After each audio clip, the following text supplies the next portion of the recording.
News নির্ভীকের পক্ষ থেকে সকলকে শুভেচ্ছা, অভিনন্দন, ভালোবাসা জানিয়ে নিউজ নির্ভীকে সকলকে স্বাগত জানাচ্ছি। আপনারা দেখছেন নিউজ নির্ভীক, আর আজ ঠিক সন্ধে 6টায় দেখছেন বাংলাদেশের উত্তাল পরিস্থিতি নিয়ে 2রা আগস্ট দৈনিক সংবাদ প্রতিদিন পত্রিকায় প্রকাশিত বাংলাদেশের প্রাবন্ধিক রাজু আলাউদ্দিনের লেখা অবলম্বনে আমাদের এই বিশেষ প্রতিবেদন, যার শিরোনাম হচ্ছে বাংলাদেশে জুলাইয়ের এই অভ্যুত্থান এত বড় হওয়ার কথা ছিল না। বলে রাখি যে প্রতিবেদনের মতামত লেখকের নিজস্ব মতামত। চলুন সংক্ষিপ্তভাবে জেনে নেওয়া যাক। সংবাদ প্রতিদিনে রাজু আলাউদ্দিন লিখেছেন, বাংলাদেশে জুলাইয়ের এই অভ্যুত্থান কোনোভাবেই এত বড় হওয়ার কথা ছিল না। আওয়ামী লীগের প্রতি রাজনৈতিক অনাস্থা এবং গণ হতাশার চূড়ান্ত প্রকাশ এই গণবিক্ষোভ। 18ই জুলাই ঢাকাসহ বাংলাদেশের অন্যান্য অঞ্চলে যা ঘটেছিল তা বর্বর হত্যাযজ্ঞ ছাড়া আর কিছুই নয়। এই বর্বরতার শুরু আবু সাঈদকে হত্যার মাধ্যমে। ছাত্র জনতার নিরস্ত্র শান্তিপূর্ণ সমাবেশের উপর পুলিশ, বিজিবি মানে বর্ডার গার্ড বাংলাদেশ, সামরিক বাহিনী এবং ছাত্রলীগের সম্মিলিত হিংস্র আক্রমণ দেশবাসীকে হতবাক করে দিয়েছিল। এই আক্রমণ ছিল একই সঙ্গে স্থলভাগ এবং আকাশ থেকে, ছিল ট্রাক, সাঁজোয়া, জলন্দাজ এবং পেটুয়া বাহিনীর চতুরঙ্গ। 18ই জুলাই দেশকে ব্ল্যাকআউটে ফেলে জনতার উপর এই আগ্রাসনের সঙ্গে 26 মার্চ রাতে পাকিস্তানি সেনাবাহিনীর আক্রমণের বিশেষ পার্থক্য ছিল না। 71 সালে আমরা আক্রান্ত হয়েছিলাম বিজাতীয় সেনাদের দ্বারা, আর 52 বছর পর স্বাধীন দেশের নাগরিকরা আক্রান্ত হয়েছে স্বজাতীয় শাসকদের দ্বারা। সরকারি হিসাবে মৃতের সংখ্যা এখনো পর্যন্ত 150। সংবাদপত্রের ভাষ্যমতে এই সংখ্যা 250-র উপর, মতান্তরে 300-র অধিক।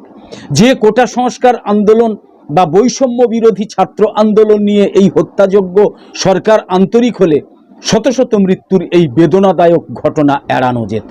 2018 সালের পর এবার ছাত্ররা কোটা সংস্কারের কথা বলে আসছিল 1 জুলাই থেকে, কিন্তু সরকার গা করেনি। তারা সম্ভবত কল্পনাও করেনি যে আন্দোলনটা এত দূর বিস্তৃত হবে। এরই মধ্যে এতগুলো হত্যাকাণ্ডের পর বাংলাদেশের প্রধানমন্ত্রী হাসিনা যখন জাতির উদ্দেশ্যে 17 তারিখে ভাষণ দিলেন, তখনও যদি আন্দোলনরত ছাত্রছাত্রীদের সঙ্গে আলোচনায় বসতেন, তাহলে 17 পরবর্তী অন্তত 200-র বেশি নিরীহ প্রাণ রক্ষা করা যেত। অথচ আন্দোলন যখন তীব্র থেকে তীব্রতর হয়ে উঠল, বাংলাদেশের আইনমন্ত্রী 18 তারিখে জানালেন শিক্ষার্থীদের আলোচনার প্রস্তাবকে স্বাগতম, আজকেই বসতে প্রস্তুত। ততক্ষণে ছাত্রছাত্রীরা তাদের সদিচ্ছার ব্যাপারে ঘোরতর সন্দিহান হয়ে উঠেছে, এবং তাদের সেই সন্দেহই সঠিক প্রমাণিত হলো যখন দেখা গেল একদিকে ওই ভাষণ এবং তড়িঘড়ি আলোচনার প্রস্তাব, আর অন্যদিকে ব্ল্যাকআউটের ব্যবস্থা করে মানুষ হত্যার লক্ষ্যে পুলিশ, বিজিবি, র্যাব মানে র্যাপিড অ্যাকশন ব্যাটালিয়ন, সামরিক বাহিনী এবং ছাত্রলীগের সম্মিলিত আক্রমণের পরিকল্পনা বাস্তবায়িত করার দ্বিচারিতা। এ যেন তৎকালীন পূর্ব পাকিস্তানের প্রেসিডেন্ট জেনারেল ইয়াহিয়া খানের কোনো রকম ঘোষণা ছাড়াই গোপনে সন্ধ্যায় পাকিস্তানের উদ্দেশ্যে ঢাকা ত্যাগ করা, আর তার কয়েক ঘন্টা পর বাংলাদেশে শুরু হওয়া অপারেশন সার্চ লাইট। গত 18ই জুলাই ছিল বাঙালি কর্তৃক বাঙালি নিধনের দ্বিতীয় সার্চ লাইট। ইতিহাস পুনরাবৃত্ত হয় এই আপ্তবাক্যটা যেন ছাত্র জনতার রক্তপান করে নতুনভাবে প্রাণ ফিরে পেল। প্রথম কথা, এই ছাত্র আন্দোলন এত তীব্র এবং সর্বব্যাপী হয়ে উঠতে পেরেছিল কেন? এই প্রশ্নের উত্তর পেতে হলে কেবল কোটা সংস্কারকেই একমাত্র কারণ হিসাবে দেখলে আমরা ভুল করব। এই রকম গণ অভ্যুত্থান এই ভূখণ্ডে এর আগেও হয়েছিল। প্রথমে 52-র ভাষা আন্দোলনে, পরে 69-এ, 71-এ এবং স্বাধীনতা উত্তর এরশাদ বিরোধী আন্দোলনে। 71 সাল বাদ দিলে এই আন্দোলনেই সর্বাধিক সংখ্যক ছাত্র জনতা নিহত হয়েছে।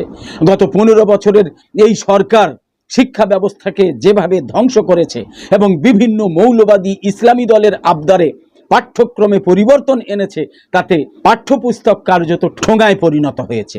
যেসব ছাত্রছাত্রী দিনরাত পড়াশোনা করে বিসিএস পরীক্ষার প্রস্তুতি নিয়েছে, তারা যখন জানতে পারে ওই সব প্রশ্ন বিপুল অঙ্কের টাকার বিনিময়ে আবেদ আলীরা ফাঁস করে দিচ্ছে, তখন কতটা ক্ষোভ জন্মাতে পারে তা সহজেই অনুমেয়। বাংলাদেশ ব্যাংক থেকে কোটি কোটি ডলার বিদেশি হ্যাকাররা হাতিয়ে নিল, অথচ এখানে কারা জড়িত তা নির্ণয় করতে পারল না সরকার। বাংলাদেশ ব্যাংকে বিদেশি মুদ্রার রিজার্ভ আশঙ্কাজনকভাবে কমে যাওয়া, বিপুল পরিমাণ বিদেশি ঋণের বোঝা, ব্যাংক থেকে কোটি কোটি টাকা ভুয়া কাগজপত্র দেখিয়ে ঋণ নেওয়া এবং তা বিদেশে পাচার করার পরেও সরকার কাউকেই গ্রেপ্তার করতে পারে না। সরকারি বড় বড় প্রকল্পে বিপুল পরিমাণ ঘুষ বাণিজ্য চলছে। উন্নয়ন প্রকল্পে আমলাদের লুটপাট, 500 টাকার বালিশ 5000 টাকায় কেনা, সরকারি কর্মকর্তাদের পুকুর কাটার ওছিলায় সরকারি টাকায় বিদেশ ভ্রমণের কথা আকছার শোনা যায়। নদী খালবিল যথেচ্ছভাবে দখল করা হচ্ছে।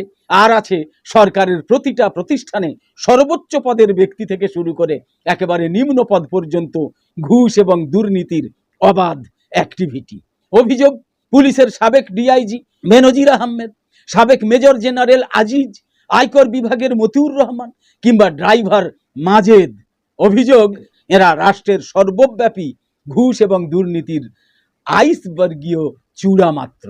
সাধারণ মানুষের কাছে যা ক্রমশই অসহনীয় হয়ে উঠেছে তা হলো প্রতিটা পণ্যের দ্রুত গতিতে মূল্যবৃদ্ধি। এই গতি বুলেট ট্রেনের চেয়েও বেশি বেগবান। রাষ্ট্র এর আগে এতটা অবক্ষয়ের মুখোমুখি হয়তো হয়নি। অনস্বীকার্য অবকাঠামোগত বেশ কিছু উন্নয়ন অবশ্যই হয়েছে, কিন্তু সেই উন্নয়নে বিপুল পরিমাণ ঘুষ এবং দুর্নীতির দানবের কাছে লিলিপুটের মতো গৌণ হয়ে আছে উপভোক্তার অস্তিত্ব। মানুষকে ভীত সন্ত্রস্ত করে রেখেছে গুম আর খুন। রাস্তায় হাটে বাজারে ক্ষমতাসীন দল এবং পুলিশের যৌথ চাঁদাবাজি মানুষের জীবনকে কতটা অতিষ্ঠ করে তুলেছে সরকারের শীর্ষ ব্যক্তিরা তা জানলেও প্রতিকারের ব্যাপারে কিন্তু তারা উদাসীন।